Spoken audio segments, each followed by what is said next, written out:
The sun was setting over the Kansas plains, casting long shadows over the dry land.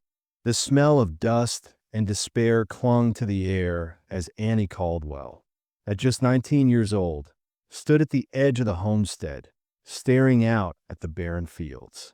Her father's farm, once full of life and promise, was nothing but a reminder of the struggle that had eaten away at their family. The drought had taken everything, and now, so did her father's failing health. In the distance, Annie could see her younger siblings, Mary, Thomas, and little Samuel, playing near the house, their laughter a bittersweet sound in the quiet of the evening. But Annie's heart was heavy. She had dreamed of being a teacher, of leaving the farm and making a difference in the world. But now, those dreams seemed as distant as the horizon. That evening, the family gathered in the small, dimly lit living room. The fire crackled softly in the hearth, and a weight of the moment hung thick in the air. Annie's father, Thomas Caldwell, sat in his worn chair, his face lined with worry and exhaustion. He cleared his throat and turned to Annie, his voice shaking with a mixture of shame and desperation. "I've been talking with Clayton Murdoch," he said, his eyes avoiding hers. "The Triple M ranch owner. He's offered to pay off all our debts. He'll even cover your mother's medical bills, but there's a catch." Annie's heart skipped a beat.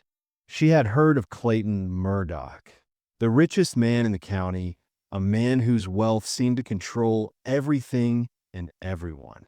The rumors surrounding him were dark. His first wife, Rebecca, had disappeared under strange circumstances 5 years ago, and some whispered that Clayton had something to do with it. "What catch?" Annie asked, her voice barely above a whisper. "He's asking for your hand in marriage," her father said, his words hanging in the air like a death sentence. "He'll save us, Annie. He'll save your mama." The room was silent for a moment, the weight of her father's words sinking in. Annie's stomach twisted into knots. She barely knew Clayton Murdoch. He was a cold, calculating man, and the thought of being tied to him forever was unbearable. But as she looked around the room, at her sick mother and her hungry siblings, she knew that her father's words weren't just a plea. They were a desperate cry for help. Annie's mind raced. Her duty to her family battled with her desire for freedom. Could she marry a man she didn't love? A man she feared just to save her family? Could she really live the rest of her life in a gilded cage? The decision was made for her. Her father's face softened with hope. "Annie, this is the only way. You'll marry Clayton. You'll be helping us. You'll save your mama." The words cut through her like a knife, but Annie nodded, unable to say anything else. Her family needed her, and so she would marry a man she didn't trust, a man who held their future in his hands. The next morning, Annie went into town to meet Clayton Murdoch. She had heard enough about him from the townsfolk. He was a man who ruled with money and fear, a man who had built his empire on the backs of others. When she arrived at the mercantile, she saw him standing tall and confident, his expensive boots clicking sharply on the wooden floor as he greeted her. "Miss Caldwell," he said, his voice smooth and cold, like polished stone. "It's a pleasure to finally meet you." Clayton was handsome in a way, but there was something unsettling about him. His sharp blue eyes seemed to assess her, as if she were just another item to be purchased. His polite smile never quite reached his eyes. "I trust your father has spoken to you about our arrangement?" Clayton continued, his voice oozing charm. Annie nodded, keeping her gaze steady. "I understand," she said, trying to keep the tremor from her voice. He smiled again, but this time it felt more like a trap than a gesture of warmth. "Good. You'll be doing your family a great service. After all, you're not just marrying me. You're securing their future." Annie fought the urge to recoil. Clayton's words were laced with meaning, and she could sense the power he wielded. He was offering her family survival, but at what cost? As they spoke, The town gossip bubbled beneath the surface. Annie overheard whispers about Rebecca, Clayton's first wife. Some said she had run away, but others, those who spoke in hushed tones, claimed she had met a darker fate. Annie tried to ignore the unease crawling up her spine, but it clung to her like a second skin. "I hear you've had quite the difficult year, Miss Caldwell," Clayton said, his voice dripping with feigned sympathy. "Rest assured, with me, things will change. I'm offering you a chance to live a life of comfort." Annie resisted the urge to laugh bitterly. Comfort? A life of luxury under a man's thumb? It felt like a cruel joke. But before she could respond, the conversation turned. Clayton reached into his coat and pulled out a small package wrapped in brown paper. "For you," he said, extending it toward her. Annie took it, her hands trembling slightly. She tore off the paper and revealed a small, delicate silver ring. Clayton watched her closely, his eyes gleaming with something that sent a chill through her. "It's a gift," he said, his voice softening. "A symbol of our future." Annie felt a lump form in her throat. She took the ring, but her heart wasn't in it. This wasn't love. This wasn't even kindness. This was a transaction, a business deal wrapped in the guise of a marriage proposal. And in that moment, Annie knew one thing for sure. She was trapped. That night, alone in her room, Annie couldn't shake the feeling that something was terribly wrong. She knew Clayton Murdoch had secrets, and she was determined to uncover them, no matter the cost. The next morning, she visited Sarah Brennan, the elderly seamstress who had known Rebecca. Sarah showed Annie an old diary entry from Rebecca's last days, a chilling warning. Rebecca had known Annie's name long before they had ever met, and her final words hinted at something far more sinister than Annie could have imagined. As Sarah handed her the diary, she spoke softly. "Rebecca was trying to warn us, Annie. But it's up to you now. You have to be brave. The truth is hidden, but you're the one who will find it." Annie's heart raced as she read the last line of the diary. "If anything happens to me, there are people who know the truth, but you must be braver than I was." With those words echoing in her mind, Annie made a vow. She would marry Clayton Murdoch, but she would also uncover the truth. She would not be a victim. She would be a fighter. "If I'm going to sell myself," she whispered to herself, "I might as well buy the truth." The trap had been set, and now it was her turn to outwit the hunter. 3 weeks later, the town was abuzz with excitement as preparations for the grand wedding of Annie Caldwell and Clayton Murdoch took center stage. The church, a humble building in the heart of town, was adorned with lavish flowers and banners, paid for by Clayton's endless wealth. It was a spectacle of wealth and power, something that made Annie's stomach churn every time she caught sight of it. The townspeople eagerly discussed the union, some congratulating her, others pitying her, but all with curiosity about the young woman who had captured the interest of the richest rancher in the county. In the dressing room, Sarah Brennan, the elderly seamstress who had seen far too many weddings, helped Annie into the wedding dress. Annie barely recognized herself in the mirror. The girl she once was, the one who dreamed of teaching and freedom, was gone. Now, she was nothing more than a pawn in a game she didn't choose to play. As Sarah adjusted the delicate lace, she leaned in, whispering with a tremor in her voice, "Rebecca's sister is here. She's at the wedding." Annie froze.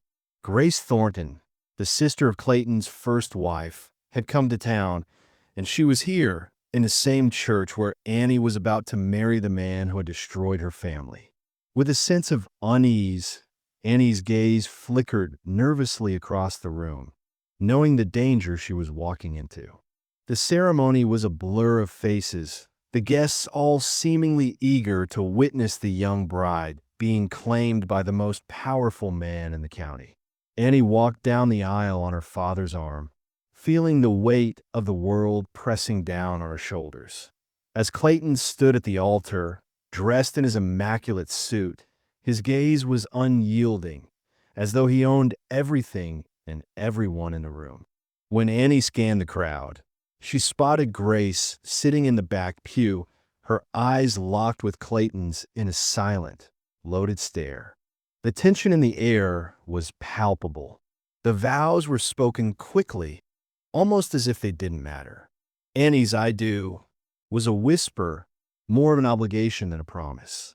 As Clayton kissed her, it was not a kiss of love, but a claim, a mark of ownership, sealing her fate. The applause from the congregation was deafening, but to Annie, it felt like the sound of her life being crushed. Clayton, with a cruel smile, led her outside into the sunlight, where the townspeople waited to offer their congratulations. But then, in front of everyone, Clayton made an announcement that would shake the foundations of the town.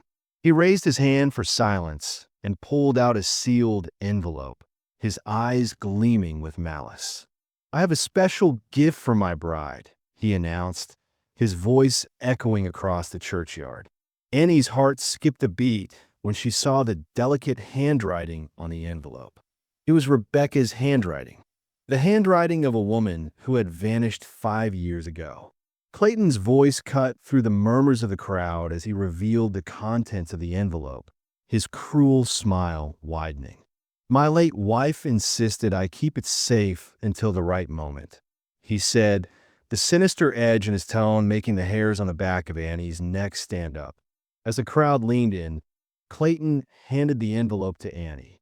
She tore it open with trembling hands, and inside was a photograph of Rebecca standing with Annie's father in front of a bank, taken 15 years ago.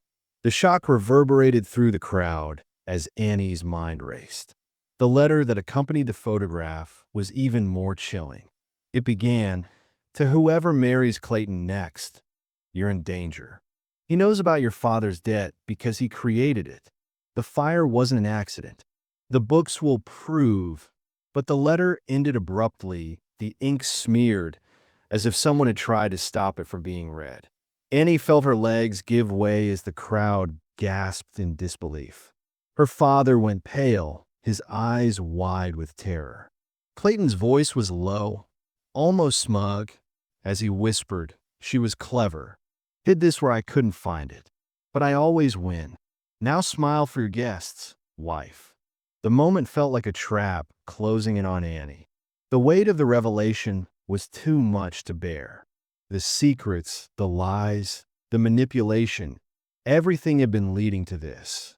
As the church bells rang, their sound seemed to signal not celebration, but the beginning of a nightmare. Clayton led Annie away toward the waiting carriage, his grip tight on her arm, and as they stepped into the vehicle, Annie knew one thing for certain. The fight for her life had only just begun. The massive gates of Triple M Ranch creaked open as the carriage rolled onto the sprawling estate, Annie's heart hammering in her chest with every step. The ranch, grand as it was, felt like a prison, opulent, yet cold and isolating. The manor loomed ahead, dark and foreboding against the dimming sky. Clayton's house, which he referred to as a home, was more of a fortress. There were no welcoming smiles, no warm greetings, just the cold, watchful eyes of his men who moved like shadows around the property. As the carriage came to a stop, Clayton's hand gripped Annie's elbow with such force it left a bruise, but she didn't pull away. She couldn't. She had no choice. The stone steps leading into the mansion were slick with dew, the marble cold under her feet as they entered. The mansion's interior was everything Annie had ever dreamed of: elegant furniture, priceless paintings, and fine chandeliers. But there was no warmth here. The servants were silent and avoided eye contact, their eyes full of fear as they scurried past. Clayton led her to a set of rooms that, though luxurious, felt like a cage. The bed was draped in silk, the curtains were heavy velvet, and the floors were polished wood, but Annie couldn't shake the suffocating feeling that came with each breath she took. The windows were tall, but there was something unsettling about them. As she drew back the curtains, she noticed that the decorative iron bars on the windows weren't just for show. They were there to keep her in, not just the outside world out.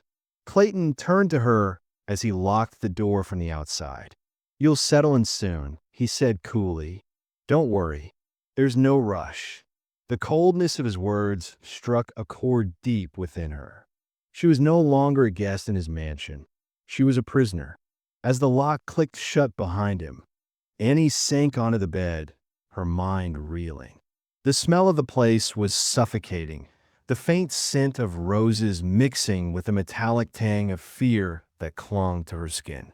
The truth of her situation was becoming harder to ignore. She was now bound to a man who had no intention of letting her go, a man whose cruelty ran deeper than she had imagined. The sound of the lock turning outside made her flinch, but when the door opened again, it wasn't Clayton who entered. Instead, it was a young servant girl with wide, fearful eyes. She set a tray of food down on the nightstand before quickly retreating, as though she feared being seen in Annie's room. Annie sat up and picked at the food listlessly. The luxury didn't matter. It was all gilded, hollow. It meant nothing if she was trapped here with Clayton. She stood up and moved across the room, her fingers grazing the surface of a desk where a small stack of books rested. One of them caught her eye, the diary of Rebecca Thornton, and her heart skipped a beat. The diary that Clayton's first wife had written, the one she had hidden away. Annie felt the urgency rise within her. If Rebecca had left behind any clues, any breadcrumbs, this was her chance to find them. She opened the book to the first page and began to read, her fingers trembling as the words slowly revealed a horrifying truth. Rebecca's first entry was from the night of her wedding. "I'm married believing in love," Rebecca had written. "Fool. He showed me ledgers tonight. He's running a criminal empire, blackmail, extortion. The bank is a front. Every foreclosure is planned." Annie's stomach twisted in knots. She could already feel the walls closing in around her. Clayton wasn't just a rancher. He was a criminal, a man who had built his wealth on lies, manipulation, and cruelty. Rebecca's words bled onto the page with a sense of desperation. The next entry was dated 3 months later. "I tried going to sheriff today," Rebecca wrote, "but Clayton owns him. I tried to leave, but his men brought me back. I am a prisoner in silk." Annie's heart broke. This was no ordinary marriage. This was a life sentence. Rebecca's entries continued, each one more desperate than the last. "I've been documenting everything," Rebecca wrote. "His study safe. Combination April 19th, 52, his mother's death date. I've made copies and hidden them in 3 places." It was clear that Rebecca had known her fate long before Annie ever arrived. She had planned for her own death, and yet, in some twisted way, she had also planned for Annie's survival. She had left a trail for Annie to follow, a trail that would lead her to the truth. Annie's hand shook as she turned to the final entry, written just before Rebecca's death. "There's a girl in town, Samuel Caldwell's daughter, maybe 4 years old. Clayton mentioned her. Pretty little thing. Pity about her father's situation. He's already grooming his next victim, planning years ahead. I have to stop him. I have to leave a trail." The entry cut off abruptly.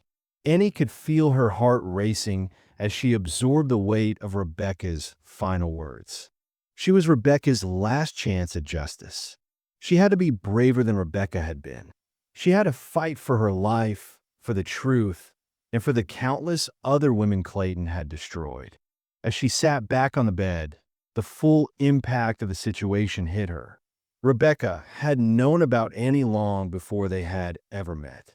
She had known about her father's debt, about the way Clayton had manipulated them all. This was no accident. Clayton had been planning for years, and Annie was his next victim. But she wouldn't let it end like this. She couldn't. She had to get out, to escape, to expose Clayton for who he truly was. But how? She was trapped, alone, with no one to turn to. That's when she remembered the safe in Clayton's study. Rebecca had written down the combination. April 19th, 52.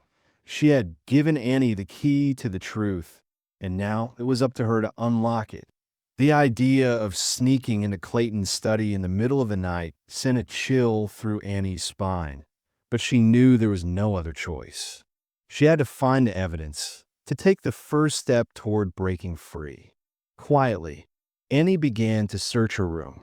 She ran her fingers along the wooden panels of the wardrobe, and as she pulled back one of the slats, her heart leapt in her chest. There was a hidden panel behind the wardrobe. She opened it, her breath catching as she discovered a small bundle of papers wrapped in oilskin. It was Rebecca's complete diary. She held it close, feeling the weight of the secret it contained. She had to read it. She had to find the truth. As she pored over Rebecca's final entries by candlelight, Annie's mind raced. Clayton had been manipulating her father's debts. He had created them. The fire that had burned their house down was no accident. It was part of his plan. He had been grooming her family for years. He controlled the town, the sheriff, the bank. He was the puppet master, and everyone was his pawn. Annie's heart pounded in her chest as she read the final entry. Tonight, we're taking a trip to the canyon, Rebecca had written. I won't come back. The evidence is hidden in 3 places. The church basement beneath the altar. Sarah has part of the diary, and my wedding dress hem. It was clear. Rebecca had known she would die, but she had made sure that someone would find the truth. And now it was Annie's turn. Annie had to act quickly. Clayton would come for her soon. He knew she was getting closer to the truth. She had to escape before it was too late. She had to gather the evidence and take it to the sheriff. She had to expose Clayton for the monster he was. But first, she had to break into his study. And she had to do it before he realized what she had uncovered. The house was quiet, and the moon hung high in the sky as Annie made her way to Clayton's study. Her heart pounded in her chest as she picked the lock with a hairpin, her hands trembling. She opened the door slowly, making sure not to make a sound. The safe was behind the heavy wooden desk, just as Rebecca had described. Annie knelt down and entered the combination. April 19th, 52. The safe clicked open, and inside, she found what she had been searching for. The ledger, the evidence, every illegal transaction Clayton had ever made, the list of debts he had fabricated, the names of town officials on his payroll. Her father's name was listed there, with an amount that was far greater than what he owed. Clayton had set her family up to fail. He had orchestrated everything, and now he was going to pay. But as Annie grabbed the ledger, she heard footsteps coming down the hall. She quickly shoved it in her bag and hid behind the heavy curtain. Her breath caught in her throat as Clayton entered, his heavy footsteps echoing in the room. "Dutch," he called out. The conversation that followed chilled her to the bone. Grace Thornton is becoming a problem. The new wife is asking questions. Time to take care of them both. Let's make it look like an accident. Just like Rebecca. The sound of their voices was like a death sentence, and Annie knew she had to move fast. She had uncovered the truth, but now she had to escape before Clayton realized what she had done. Her time was running out. The next morning, the heavy weight of Annie's discovery pressed down on her chest as she sat quietly at breakfast, pretending to enjoy her meal.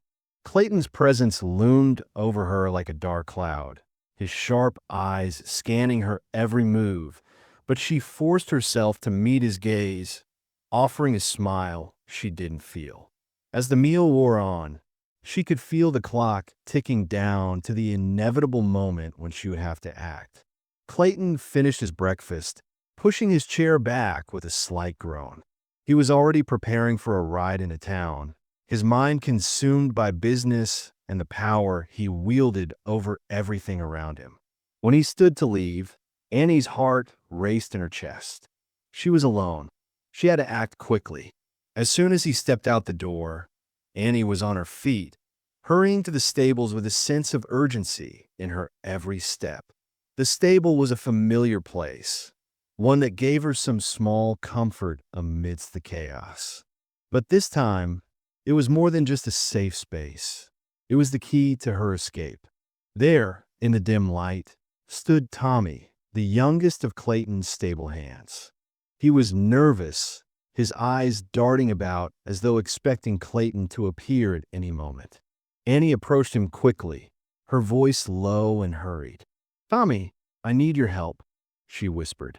"Clayton has been manipulating my family's debt. He's been planning everything for years. I've seen the ledger, Tommy. I know what he's been doing." Tommy's eyes widened in shock, but he didn't hesitate. "What do you need me to do?" he asked, his voice trembling but determined. Annie pulled out the page from the ledger that contained Tommy's family's manipulated debt. She handed it to him, watching as he scanned the numbers, his face paling with each line he read. This is the proof we need," he said, his voice barely a whisper. "But how do we stop him?" Annie took a deep breath, her mind racing as she formed a plan. "I'm going to find Grace Thornton," she said, her voice steady despite the fear coursing through her veins. "She's been searching for Rebecca for years. She knows what Clayton is capable of. Together, we'll bring him down."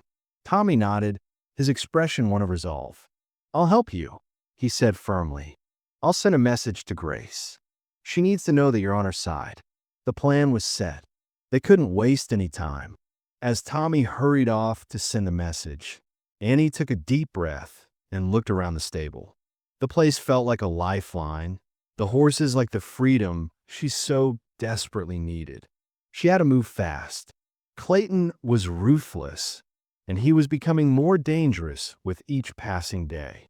She couldn't let him continue to control her life or the lives of her family. She had to stop him before it was too late. That night, under the cover of darkness, Annie made her way to the abandoned line shack where she had arranged to meet Grace Thornton. The cold wind cut through the night, but Annie hardly noticed. Her heart was pounding with a mix of fear and anticipation. When she reached the shack, Grace was already there, her face set with determination. She was dressed in a dark cloak, her eyes scanning the horizon as though she expected danger at any moment. "Annie," she said softly, her voice rough with emotion. "I didn't think you'd come." "I had no choice," Annie replied, her voice steady. "Clayton is a monster. He's been lying to everyone.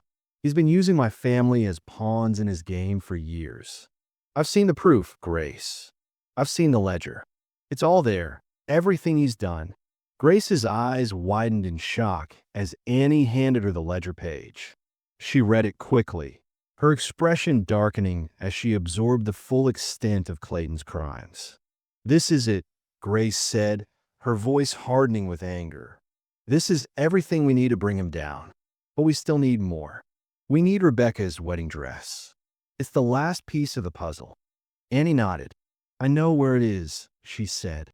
"Sarah Brennan has been keeping it safe. We can get it tomorrow." The plan was coming together, but there was still so much to do. They couldn't afford to make a mistake. Clayton had eyes everywhere, and he would stop at nothing to maintain control. But they had something he didn't, the truth.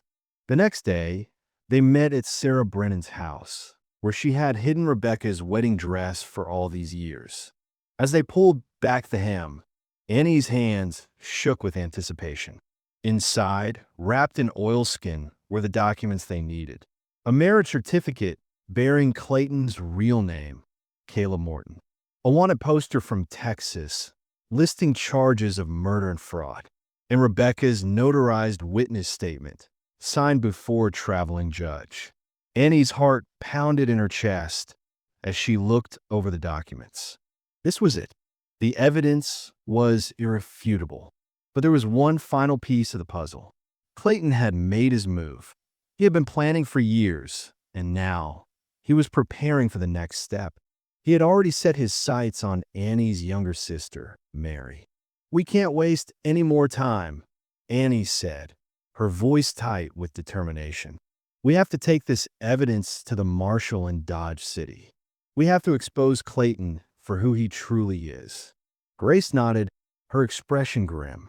"I'll help you, Annie. We'll make sure he pays for what he's done." The plan was set.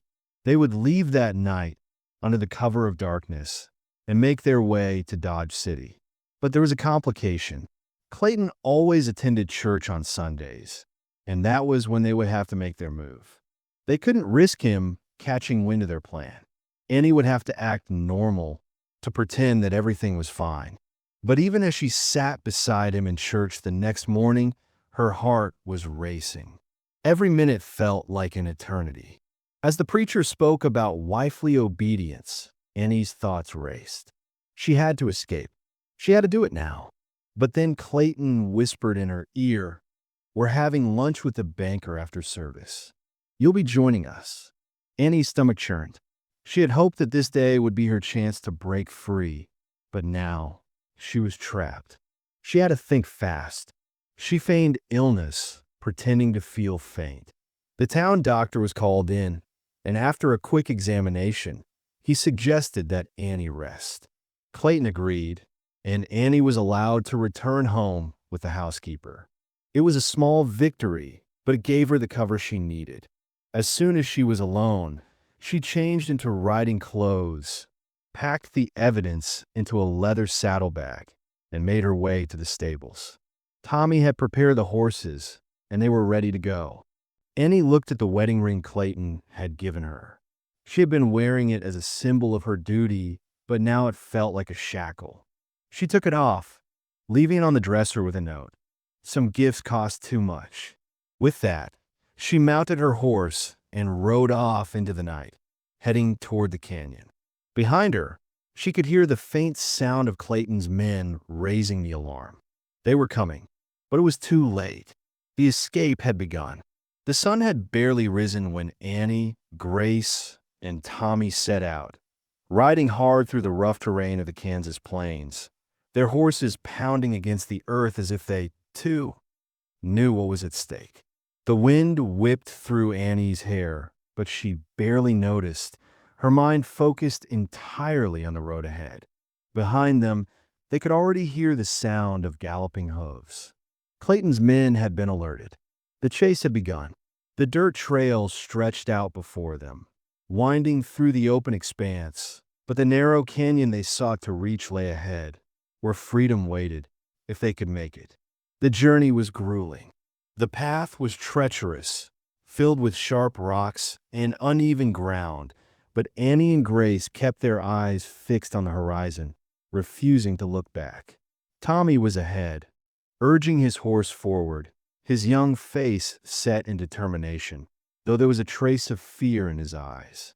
Annie could feel the weight of that fear, too. They were running, not just for their lives, but for the truth that would bring Clayton Murdoch to justice. As they rode, Annie's thoughts flashed back to everything that had led them here. The letter, the diary, the ledger. Clayton had built his empire on lies and bloodshed, and she couldn't let him continue to destroy lives. The adrenaline surged through her, pushing her faster. They had to make it to Dodge City, to the marshal, before it was too late.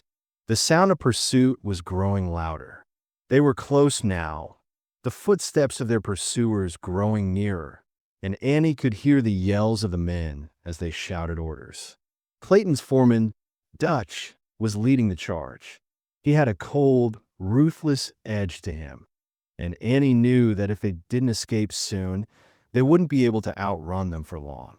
The canyon loomed ahead, a narrow passage between towering rock walls. It was their only chance. They could hide in the shadows, use the twists and turns of the canyon to slow the men down, but they would have to get there first. "Go! Go faster!" Annie shouted, her voice hoarse from the wind. Grace nodded, urging her horse forward with a flick of the reins. They were nearly there when disaster struck. Sarah's horse, the oldest of the group, faltered as it stumbled on a rocky path. With a panicked whinny, the horse collapsed, sending Sarah sprawling to the ground. Annie's heart skipped a beat. They couldn't stop now. "Leave me," Sarah cried out, her voice sharp with pain. "Go on without me. I'll slow you down." "No," Annie shouted, pulling her horse to a halt. Grace quickly followed, but Sarah waved them off. "I'm old, Annie. I'm not going to make it. You're young. You can still do something. Go." Tears welled in Annie's eyes, but she knew Sarah was right. They couldn't afford to waste any more time.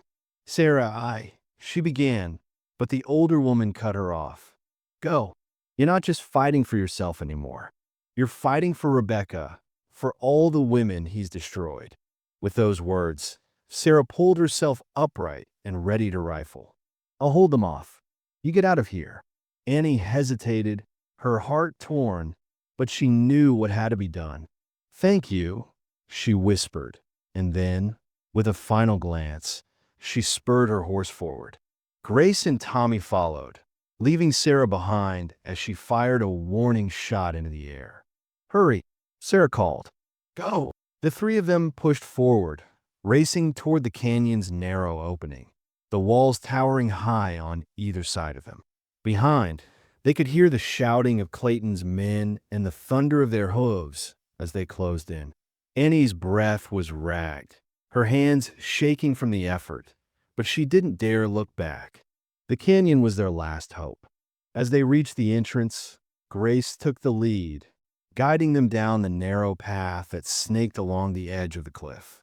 The ground was loose and unstable, but they pressed on, determined to make it to the bottom. The wind howled around them as the canyon narrowed, and Annie could hear the sounds of pursuit drawing nearer. They had to make it. They had to get to safety.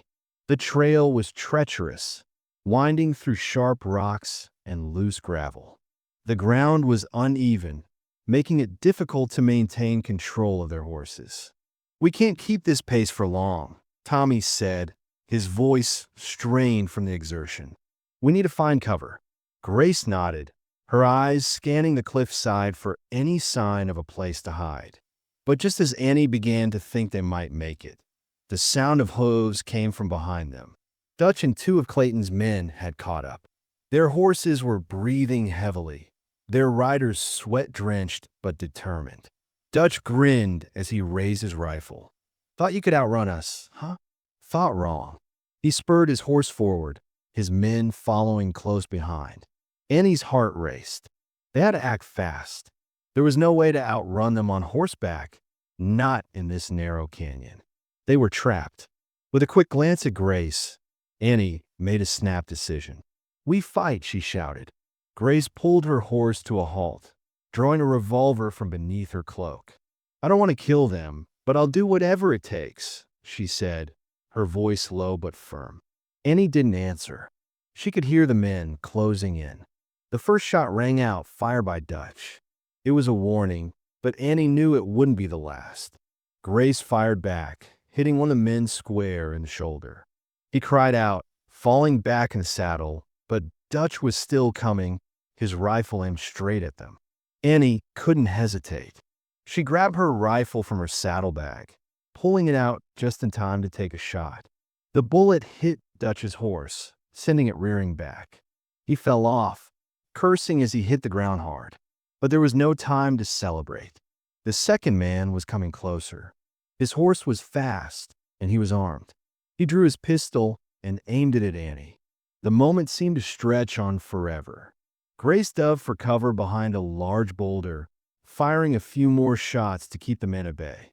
Tommy, who had been trailing behind, suddenly came into view. He had circled back, sneaking up on the remaining rider. With a swift move, he fired from a distance, hitting the man in the leg. The man screamed, falling off his horse. "Go!" Tommy shouted. "We have to move before they get back up." Grace quickly vaulted onto her horse, urging it forward. "This way," she called, pointing to a narrow path that led down into the valley. Annie and Tommy followed closely behind, their hearts pounding with the intensity of the moment. As they pushed through the rocky terrain, they could hear the sounds of Clayton's men regrouping. The chase wasn't over. They had to make it to Dodge City. They had to expose Clayton before it was too late. But for now, they were alive. They were free, at least for a moment. The journey to Dodge City felt like a lifetime. The canyon seemed endless as they rode through the rugged terrain. But finally, after hours of running, they reached the edge of the valley. In the distance, the lights of Dodge City twinkled like a beacon of hope. They weren't safe yet, but they were close. As they neared the city, the tension eased ever so slightly. But Annie knew they couldn't stop until Clayton was behind bars. "We're almost there," she said, her voice tight. Grace nodded, a grim smile on her face. "We'll make it," she said, her voice full of quiet determination. "We have the truth. We have everything we need. He can't hide forever." Tommy was quiet, his face streaked with dust and sweat, but there was a spark of hope in his eyes. For the first time in a long while, Annie felt like they had a chance. They had survived the chase. They had made it this far.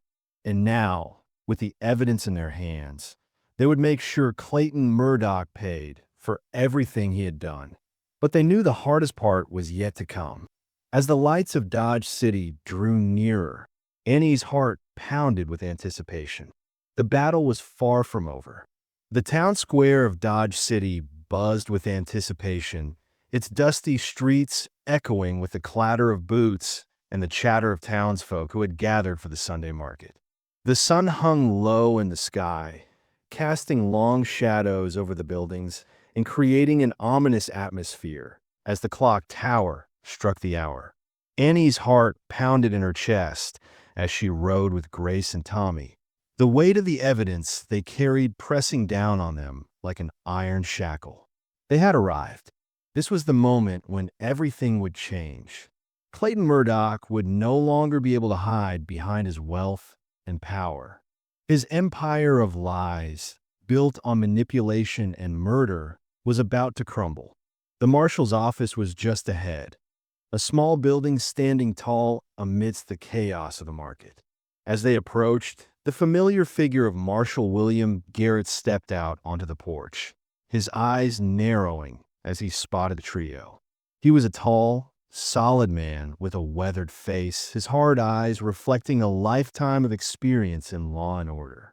The moment he saw the determined look in Annie's eyes, he knew this wasn't just another case of a woman running away from her husband. This was something far bigger. He stepped forward, his hands resting casually on his belt, his expression unreadable. "Annie," he said in his low, gravelly voice, "what brings you to Dodge City?" "Justice," Annie replied firmly, her voice carrying the weight of everything she had endured. She dismounted from her horse, her hands trembling slightly as she reached for the leather saddlebag that held the damning evidence. Grace and Tommy followed, their faces set with determination. "We've got what we need to bring Clayton Murdoch to justice," Annie continued, her voice steady despite the fear that still clung to her. "The ledger, Rebecca's wedding dress, the wanted poster from Texas, it's all here." Marshal Garrett raised an eyebrow, his eyes scanning the evidence Annie handed him. He didn't need to read the documents to know they were solid. He had heard rumors about Clayton Murdoch for years, but until now, no one had dared to stand up to him. "I've heard the stories," Garrett said, his voice low, "but this is something else.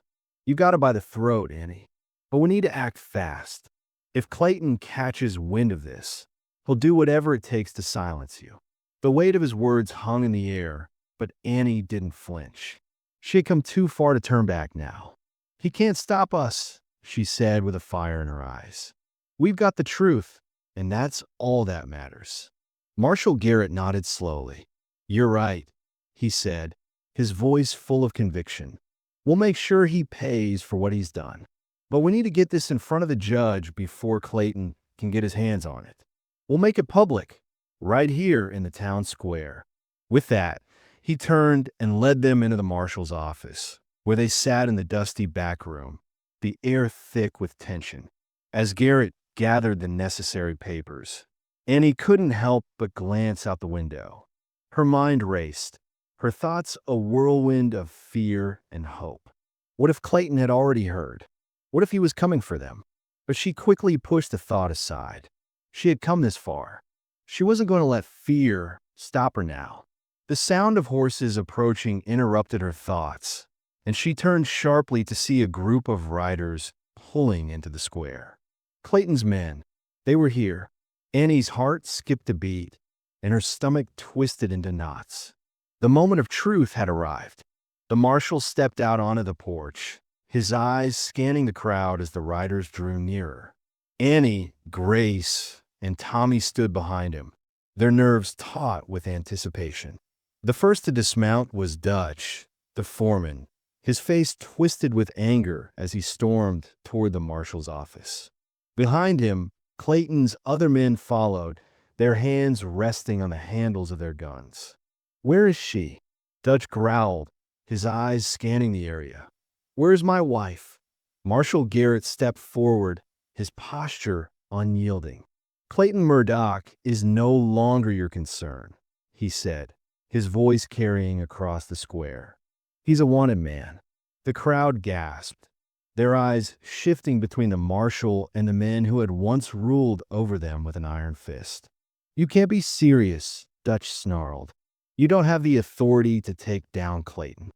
"I do," Garrett replied, his voice firm, "and I've got the evidence to prove it." With that, he stepped aside and motioned for Annie to come forward.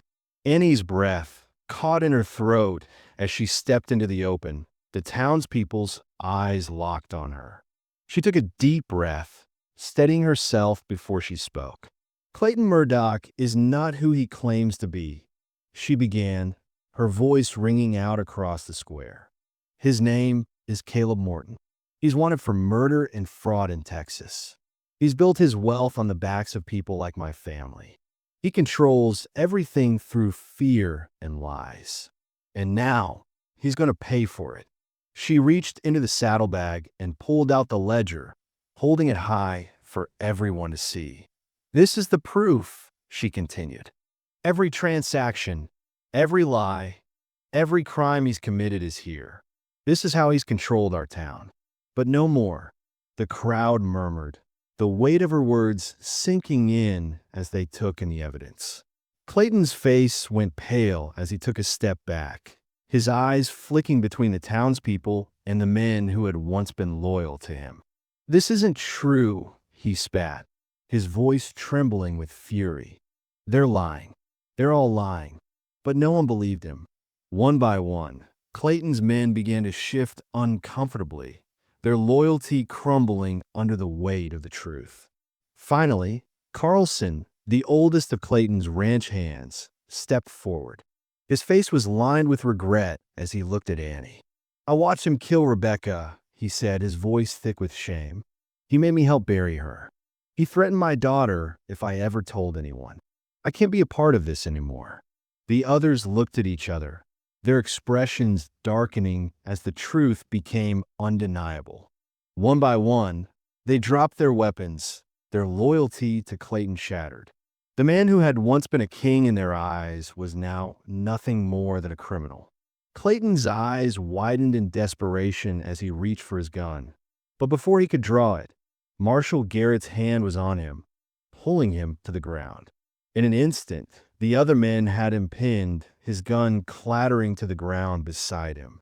"You're done, Murdoch," Garrett said, his voice cold as he cuffed Clayton's wrists. "You'll face justice for everything you've done." The townspeople erupted in cheers, their faces alight with a sense of triumph as the man who had ruled over them for so long was finally brought to justice. Annie stood tall, her heart pounding with a mixture of relief and exhaustion. It was over.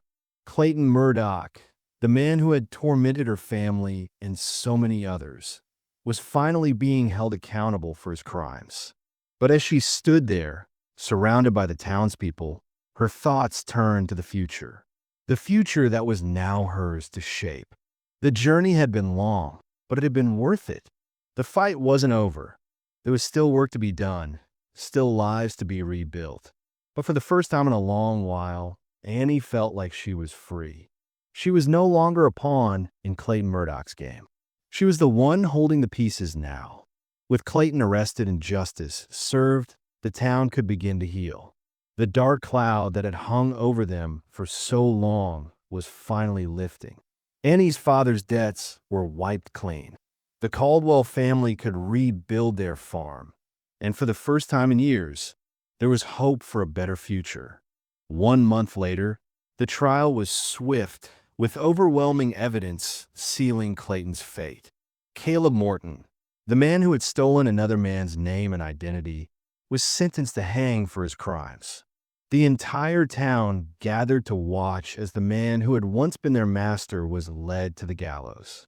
The sound of the rope tightening echoed through the air, signaling the end of Clayton's reign of terror. The town was free. As the weeks passed, Annie returned to the Caldwell homestead. Her family had never been so happy. Her mother had recovered, and her siblings were thriving. They were debt-free, and for the first time in a long time, their home was filled with laughter and love. And at Rebecca's grave, Annie stood with Grace, placing fresh wildflowers on the stone. "She saved you," Grace said quietly, her voice full of gratitude. "She saved us all." Annie nodded, her heart full of emotion. "We saved each other," she replied, her voice firm. "And now we're free." As Annie looked out across the plains, the sun setting on the horizon, she knew that her future was her own to write. She had made it, and nothing would ever take her freedom away again.